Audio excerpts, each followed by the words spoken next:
Hello दोस्तों, गुरुजी ज्ञान में आप लोग का हार्दिक स्वागत है। आइए आज देखेंगे हम छत्तीसगढ़ माध्यमिक शिक्षा मंडल रायपुर का जो असाइनमेंट आया है, इसको अगस्त का असाइनमेंट है, भौतिक का बना रहे हैं। तो इसमें देखिए पहला क्वेश्चन दिया है सी संधारित्र और वी विभव दे दिया है। अब उसमें हमें ऊर्जा के लिए व्यंजक ज्ञात करना है ना।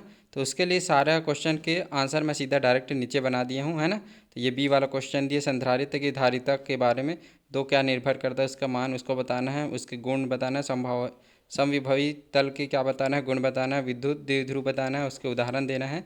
ठीक है, और बाकी सब क्वेश्चन है, उस क्वेश्चन का आंसर हम इधर नीचे पीडीएफ में लिख दिए गए हैं।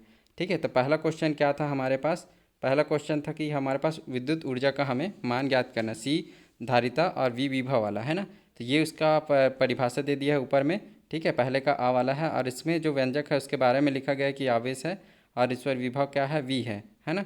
तो यहाँ पास क्या हो जाएगा, पहले स्टार्टिंग में जब विभव लेते हैं तो वो कितने रहता है, जीरो के बराबर।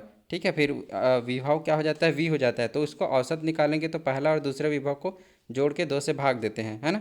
तो यहाँ पास ये मान क्या हो जाएगा, 0 + v/2, मतलब v/2। अब इसी को सॉल्व करेंगे तो डब्लू का मान आ जाएगा हमारे पास, आवेश आवेश गुणित औसत विभव। तो औसत विभव मान निकाले थे, आवेश को क्यों से दर्शाते हैं।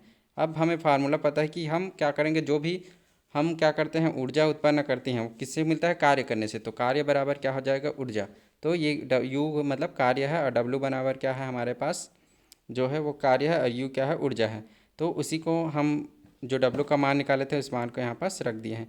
फिर धारिता का सूत्र लगा दिए, है ना। फिर वहाँ से क्यू का मान निकालें। अब इस क्यू के मान को हम क्या किए हैं, क्यू के मान को हम मान रखे हैं। ठीक है, क्यू के मान को हम यहाँ पास मान पुट कर दिए हैं, फिर उसको सॉल्व किए हैं तो ये आ गया। तो ये है उसका सूत्र। ठीक है, अगर आप चाहो तो इधर और भी बना सकते हो, क्यू के रूप में बनाया गया है, और इधर 3 फार्मूला बना दिया गया है। ठीक है, फिर आगे नेक्स्ट क्वेश्चन नंबर 2 में देखेंगे तो वहाँ पर से हमें क्या पूछा था कि संधारित्र की जो धारिता वो किन किन मानों पर निर्भर करती है। तो पहला वाला क्वेश्चन, पहला क्या हो जाएगा, उसके प्रकृति पर निर्भर करती है। दूसरा क्या है, क्षेत्रफल और आकृति पर निर्भर करती है। ये पहले का बा हो गया। उसके बाद नेक्स्ट पूछा था समविभव पृष्ठ जो है ना, इसी का है। समविभव पृष्ठ जो है उसका क्या है, गुण चाहिए। तो गुण, 2 गुण लिखने बोला था तो 2 गुण हम लिख दिए। पहला उसका क्या हो जाएगा, क्षेत्रफल सदैव वो क्या है, लंबवत काटती है एक दूसरे को। और दूसरा हो जाएगा कि उसका सभी पृष्ठ पर उसका कहाँ से होता है, जो गोले का केंद्र रहता है वहाँ पास क्या उसका विभव केंद्रित होता है। फिर सेकंड में देखेंगे तो सेकंड का बा क्या दिया था हमारे पास, विद्युत द्विध्रुव क्या है और उसके उदाहरण। तो ये है विद्युत द्विध्रुव की परिभाषा, मतलब दो विपरीत या बराबर आवेशों के मध्य अल्प दूरी, उसे हम क्या बोलेंगे, विद्युत द्विध्रुव। और ये क्या हो जाएगा, उसका उदाहरण हम नीचे ये लिख दिया गया है। आप इसको वीडियो को पॉज करके आप लिख सकते हो इसका उदाहरण।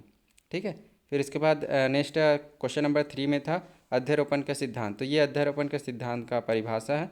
फिर असतत आवेश के लिए विद्युत क्षेत्र की तीव्रता का सूत्र निकालना था।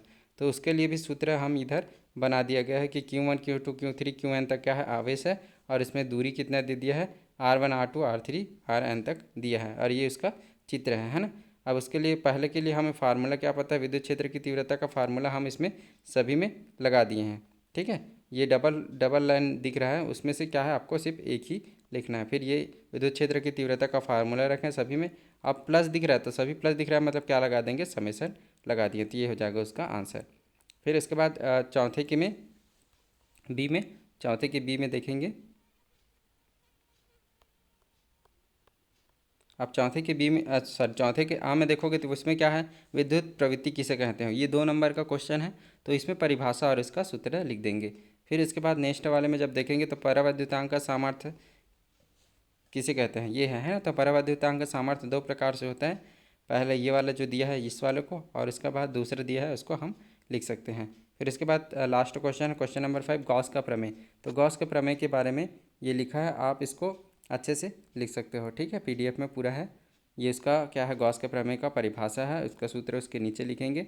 फिर उसके बाद हम यहाँ पर क्या बना देंगे, उसका चित्र बना देंगे। फिर इसके बाद जो भी है इस पृष्ठ में दिख रहा है उसके बारे में पूरा लिख दिया गया है। फिर इसके बाद ई का मान दे दिया है।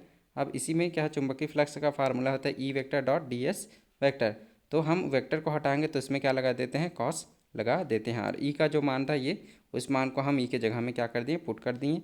ठीक है, फिर इसके बाद डी फाई है, तो अब इसमें अल्प है तो इसको क्या करेंगे, हम फार्मूला सॉल्व करेंगे। अब यहाँ पास देखिए, यहाँ पास क्या है, Q/ε0 दिया है, उसके बाद यहाँ पास माइनस दे दिया है, तो वो माइनस ना होके क्या है, इंटू देख लीजिए यहाँ पास क्या दिया हमारे पास, D S cos theta upon R square दिख रहा है। तो यहाँ पास एक क्या दे दिया हमारे पास, देखिए यहाँ पास दे दिया है माइनस दे दिया है, तो वो माइनस ना होके क्या है, यहाँ पास क्या रहेगा, गुना का साइन रहेगा, है ना।